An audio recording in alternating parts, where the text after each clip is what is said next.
Joining us now for political analysis is Wall Street Journal columnist and CBS News contributor Peggy Noonan, Democratic strategist and CNN senior political commentator David Axelrod, chief correspondent of The Washington Post, Dan Balz, and The Atlantic's national correspondent, Jeffrey Goldberg. Welcome to all of you. We have two debates this week on both sides. Let's start with the Republican debate. And now, Dan, we have two debates within the Republican debate. Let's start with Cruz Rubio. What's that about? Two things, John. One, I think each of them and each of their campaigns believes that they are going to be in a final showdown with the other. And so they've been preparing for this. They've done all the opposition research on one another, and it's now coming out. The second is that Cruz's strategy is to consolidate a broader piece of the conservative part of the Republican Party, the most conservative part, than anybody's ever been able to do.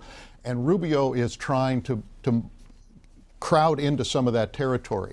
And so Rubio is trying to suggest that Cruz is not as conservative, say, on immigration as he claims, and Cruz is trying to hold the line and put down a firmer and firmer conservative position on that. So the dynamic of that is what we've seen play out this week. Yeah, Peggy, it seems to be the Cruz, taking a look at the Cruz strategy here, which is to tie Marco Rubio to his support for the Gang of Eight, the comprehensive immigration reform that passed in the Senate, to just lock him to that. Yeah. How damaging do you think that is in the Republican side to be associated with comprehensive immigration reform?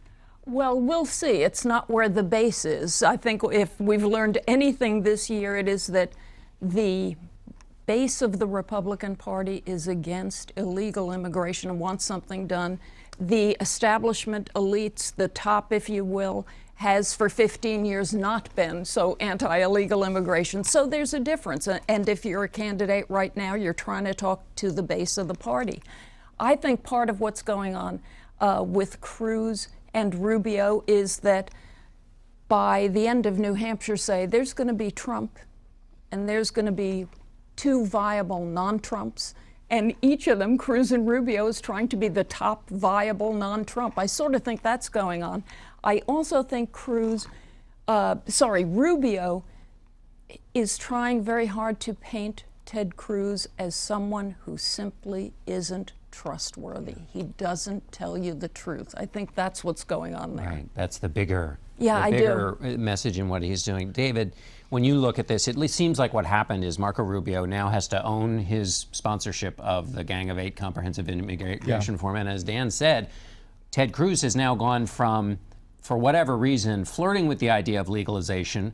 He says it was a strategic move he was doing at the time. Marco Rubio says it showed his true intent. Whatever, his view now, Cruz, no path to anything, no how for anybody illegal.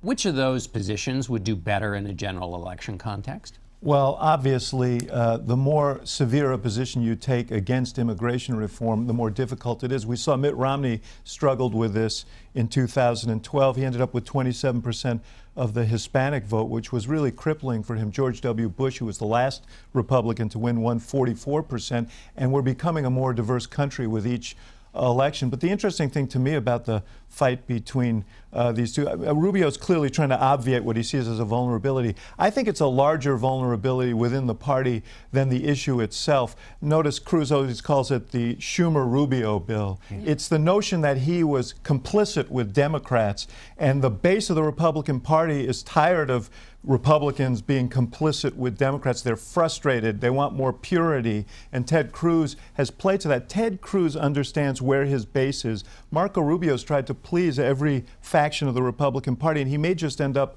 as everybody's second choice. That's right. Well, Jeffrey, in the ad that Ted Cruz is running, there's, if you can get a picture of Schumer and Rubio in the same frame, it makes the point that David is making.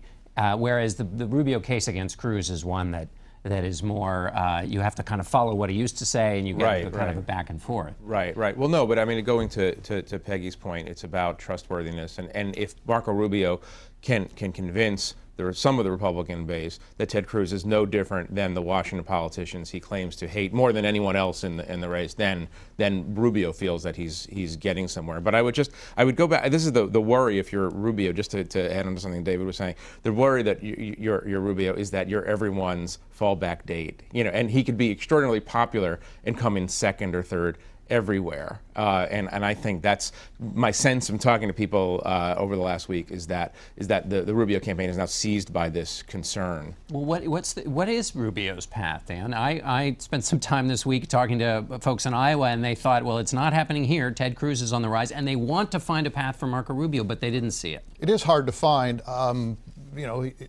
Iowa is not his best state by far.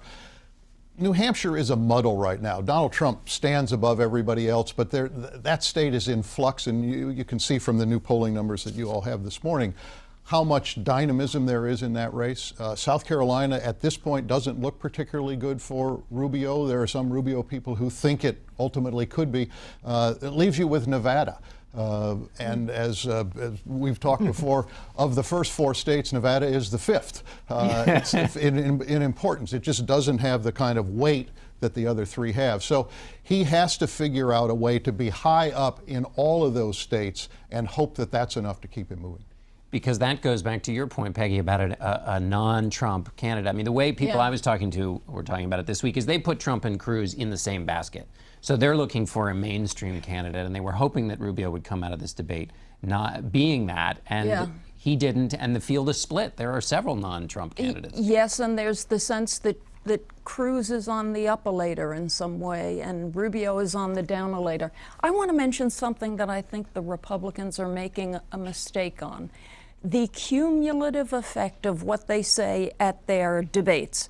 I love it that they're fighting and hitting each other over the head and occasionally addressing serious issues in a serious way. But the cumulative effect of the sort of harshness and even unlovingness of their rhetoric on immigration is going to, in the end, hurt them. I also think the sort of severity and drama of their language on ISIS makes them look radical.